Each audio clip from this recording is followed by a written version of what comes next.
Hello everybody, Bob Georgiou here from Remax Accord with my rolling realtor report for this will actually be January's report at the end of February, even though I have February data here for you guys. Some personal things happened over the holidays. I've been out of the loop pretty much from the middle of November all the way to the middle of January.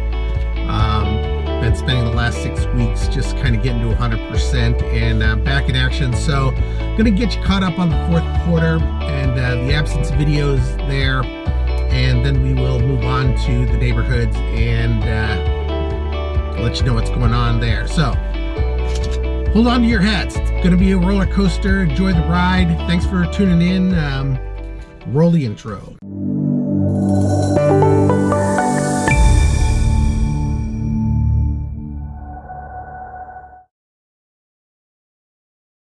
So, sorry for the shadows. Sun keeps coming in and out under trees, so it looks like we're going to have a stripe across me in this video. Production quality is what it is. I can't control the weather. Tried this to get the sunlight all the way in the car, but there's, we have partly cloudy and rain on the horizon, snow up in the Sierra. So, working on natural, I suppose. Let's start with a market overview of 2022 toward the end. The last 6 of the months were in transition. At the very end of the discontinuance of quantitative easing, where the Fed was buying mortgages in order to keep interest rates down, we saw a gentle increase and then a sudden acceleration of the mortgage rates all the way up to where they are today. For most people, they're in the 6s somewhere, could be in the high 6s, could be in the low 6s. Fed has been pressuring interest rates upwards. So in this entire period from July of last year to today, the market has been in transition. It's been in transition on moderate increases in inventory. It's been pretty much balanced market with each sale laddering down a little bit to a total of about 15 to 20% total downward off the peak since the rise in the interest rates. What's getting lost in here is that the best homes, the updated homes, are still selling for and still can appraise for the higher prices, and they did through the fourth quarter in spite of lower interest rate. These high demand houses that are perfectly turnkey did command a premium, did get good prices. The fixers, the homes that are well maintained but needed and updated, those are the ones that adjusted for the market condition. The sweat equity type homes, buyers who were willing to buy that sort of property were able to find themselves a little bit of a bargain, get a little bit of a discount off the price, almost pricing in the repairs to the value of the home. For the last 6 months, we have been seeing price decreases, price adjustments, and these numbers are slowly ratcheting down all the way into about January. As with every year, the market starts, the buyers come back to the market en masse with Super Bowl. That has happened recently, and we are now seeing the numbers go back in favor of the sellers. Inventory has not kept up with the increase in demand from buyers, so we are seeing price gains because there's 20% margin in there. Anybody who picks up a home right now, even the more beautiful homes, are getting a little bit of a discount relative to June of last year. The buyers are seeing a little bit more selling power with the reduction, or now with the reduction, the inventory's been low, but the inventory hasn't kept up with the buyer demand. So consequently, prices are going back in sellers' favor, and the market is turning slowly back into a seller's market, which I anticipate, notwithstanding the interest rates, that trend will probably continue for at least 60 to 90 days. One more change in the market this year will be the addition of a new federal holiday, Juneteenth, on June 19th. Last year was the first holiday of this sort, and it happens two weeks before July 4th, so I expect the market to transition moving forward. Since July is typically a holiday month, people started vacationing usually the last week of June first week of July, and then depending, since there's a lot of high earners in here, vacation times typically went, are 2 or 3 weeks. And so there was a window where you really didn't want to come on the market with any new inventory starting in about the end of June, running all the way to the end of July. That's just kind of a dead zone. A lot of the buyers take their vacations, start leaving the market a couple weeks sooner, and then jump right back in the market in August, right before the schools, the late season school buyers come back into the market. Consequently, with the new Juneteenth holiday, I do expect more people starting to take holidays, maybe second week of June now, let it run all the way through July, starting in Juneteenth, going all the way into earlier. So it means that the June market is going to be a little softer than it has been historically. I expect that to change. First week is probably will be the last week of the spring buying season moving forward, but we'll just have to see whether this comes to fruition. This is my expectation. And I do expect the end of July to pick up so that the end of buying season moves up a little bit. So the end of the school buyers will have a little bit of a longer season in order to buy the homes. Those two thoughts are just conjecture. It did happen this year toward the end of June. The market sort of died out a little bit sooner than it did in prior years. We'll just have to see if that's was just a shifting market based on the interest rate expectation, or if that's going to be the trend year over year moving forward. So let's get to the market reports. Starting with the high end of the market, median price on single family homes in Danville is about $2.4 million. This pretty much demonstrates that at the lower end of the single family home market, there is nothing. Midpoint market showing that the lower end housing market in Danville is dry of inventory.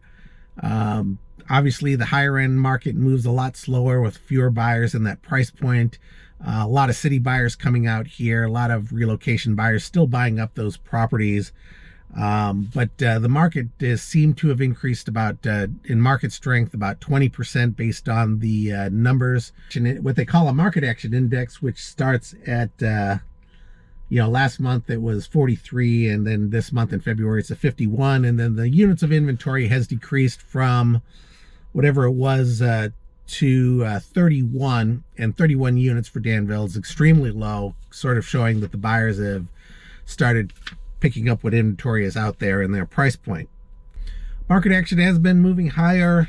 Days on the market is very quick for a home, for homes that are under $1.8 million. Lots of buyers out there in the $1 million to $1.8 million these days. With the .com job losses more recently, that may affect the buyers' down payments and ability to pay with the higher interest rates. We're just going to have to see how that shakes out. One of the reasons why we're still calling this a transitioning market. Danville townhomes are pretty much following in the same trend. Market action index is up to 56 from 48. Inventory has decreased to 10 units. This has been following the trend since the last couple of weeks, and the market is still going in the seller's favor. Walnut Creek Homes. Up here, the market is stabilizing. Median price is about $1.7 million, and the market index is holding flat. Walnut Creek appears to be in a plateau, but inventory is on the increase in Walnut Creek. As you can see in the numbers, the demand for pricing is purely based on inventory and interest rates these days. That is not going to change in 2023 going in all the way till the third quarter. And then, who knows what's going to happen back then. But even though buyers came into the market, the homes that have been available haven't flown off the inventory increased. So inventory increased this week to 29 units, and the market still shows that the market has been cooling. The numbers do not reflect the new buyer activity in the market. We're just going to have to keep an eye on that number until the buyer demand shows up in the price, shows up in the statistics. And once those statistics come, I believe they're going to show that Walnut Creek is going to follow the same trend that's over in Danville, where the action is going to move in favor of the sellers going forward, at least through the spring season into May. Same situation goes for Walnut Creek townhouses. Inventory has been on the increase while the buyers have come into the market. Any increases in into the seller's market venue have not shown up in the statistics. But again, as this inventory begins to move, I do expect prices to be a little bit on the increase. But according to the numbers last week and prior to that, Walnut Creek from single-family homes and townhouses have been in a stable market plateau. But again, I expect that to change through the spring buying season. Pleasant Hill has always had its own mind. The Sigma town of central Contra Costa County. The median price in Pleasant Hill for single-family homes is much lower at $1.2 million. And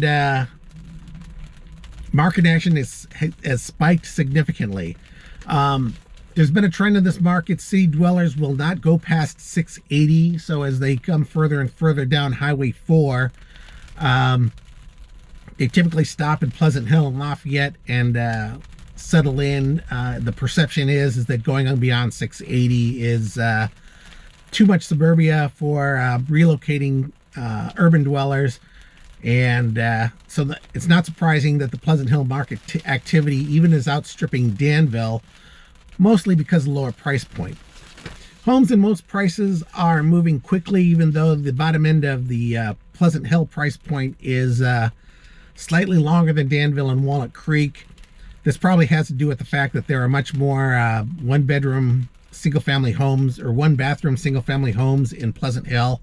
So even though the action price point in Pleasant Hill is $835,000, they've been selling in 10 days as opposed to 7 in both Walnut Creek and Danville entry-level price point. Consequently, the Pleasant Hill condo and townhome market is trending accordingly. Inventory was